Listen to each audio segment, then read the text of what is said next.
The Carvian enforcer didn't expect resistance. Why would he? Humans were supposed to be fragile, soft-skinned prey that crumpled under pressure, that begged when cornered, that died when you wanted them to. He threw the gravity net with practiced ease. Lyra Ven was mid-stride when the projector hummed to life. The net materialized above her like a collapsing star, a lattice of distorted space-time that could crush bone into powder and fold organs into geometric impossibilities. It fell with the weight of a planet, shimmering purple-black in the dim light of the station corridor. Revo screamed. The cub's voice cracked through the air high, panicked, raw with terror. He was only 8 cycles old, barely knee-high to Lyra, his rust-colored fur standing on end as he watched the net descend. Lyra, the enforcer smiled. 3 rows of serrated teeth gleaming. Another human pacified. Another example made. Lyra didn't run, didn't dodge, didn't even look up. She just lifted her knee. The movement was surgical, precise. Born from a lifetime of gravity wells and combat drops. From falling through atmospheres at terminal velocity and landing on her feet. From understanding that physics was just another opponent to outmaneuver. Her knee rose in a sharp, controlled arc. Her entire body coiled behind it, core tight, hip engaged. Every muscle fiber recruited for a single purpose. The net touched her kneecap first, and for a microsecond, the enforcer's smile widened. Then the net split. Not tore, not frayed, split. The fabric of compressed gravity parted like water around a blade. The lattice structure fracturing along force lines that shouldn't have existed. Lyra's knee continued its upward trajectory, and the net peeled open in a perfect vertical seam, the 2 halves whipping away from her body, as if repelled by some fundamental law. She touched ground in a crouch, one hand flat against the deck plating, the other extended for balance. The ruined net collapsed behind her in a shower of dissipating particles, gravity reasserting itself with a sound like sighing metal. Revo stopped screaming. The corridor fell silent except for the hum of recycled air and the faint crackle of dying energy. The enforcer stared. His smile had evaporated, replaced by something the translator implants struggled to process, a cocktail of disbelief, offense, and the first cold whisper of fear. Impossible, he rasped in galactic standard, his vocal cords clicking. That net holds 3 G-forces. Your species can barely tolerate 1.2. You should be paced. Lyra stood slowly, brushing dust from her jacket, her dark eyes fixed on the enforcer with the kind of calm that came from knowing exactly how dangerous she was.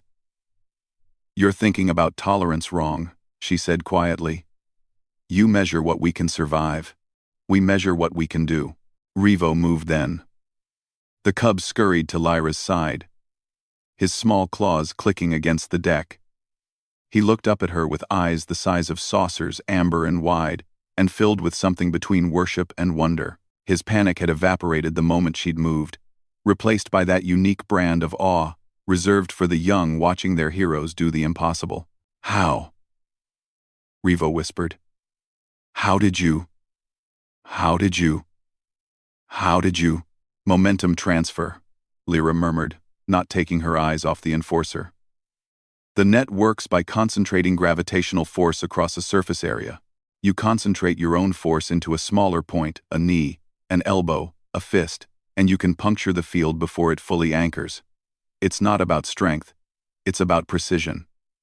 The enforcer's hand drifted toward his belt, where a plasma pistol hung in its holster.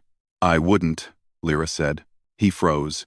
Station sensors already recorded your unprovoked assault on a civilian and her dependent. She continued, her voice conversational but edged with steel. You fire that weapon, and you're not walking off this platform. You know it. I know it. So here's what's going to happen. She took a step forward, just one. But something in the way she moved the controlled economy of motion, the absolute certainty made the enforcer take 2 steps back. You're going to file a report stating that your equipment malfunctioned, Lyra said. You're going to apologize to the cub for traumatizing him. And then you're going to get out of my sight before I demonstrate what a human can do with 2 knees. The enforcer's mandibles clicked rapidly, a sign of agitation in his species. He looked at Lyra, then at Revo. then at the scattered remains of his gravity net. His hand moved away from his weapon. "This isn't over, human," he growled. "Yes," Lyra said flatly. "It is." For a long moment, they stood in tableau, the towering Carvian enforcer in his armor, the slight human woman in civilian clothes, and the small cub pressed against her leg.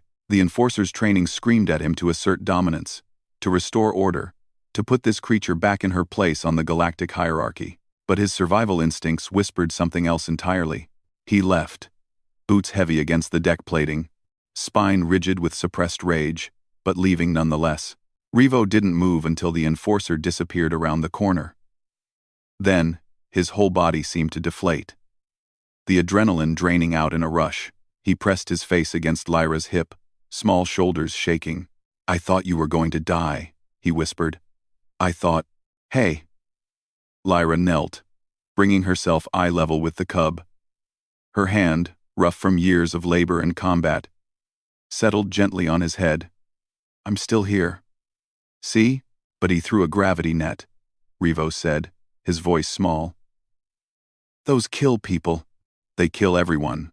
"Not everyone," Lyra said. A small smile tugged at her lips. "Humans have this saying, 'What doesn't kill you makes you stronger.' We've been falling since we climbed down from the trees. We've practiced." Revo sniffled, then looked up at her with those enormous amber eyes. "Can you teach me?" Lyra laughed. A real laugh. Warm and genuine.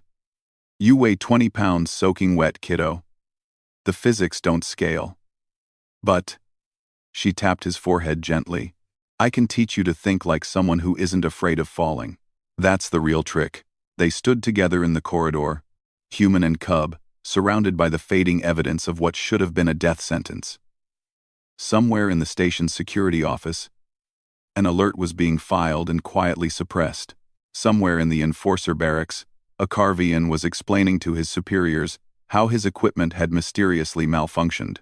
And somewhere in the archives of the Galactic Council, another entry was added to the growing file labeled Human Combat Capabilities. Revise Threat Assessment. Lyra took Revo's hand. "Come on," she said. "We're going to be late for dinner." "Will there be more nets?" Revo asked nervously. "Probably not today," Lyra said. "But if there are, you'll split them?" She squeezed his hand. "Every single one." They walked down the corridor together, the human and her ward, leaving nothing behind but a scatter of spent particles and a lesson the galaxy was still learning. Never underestimate what a human can do when they simply refuse to fall.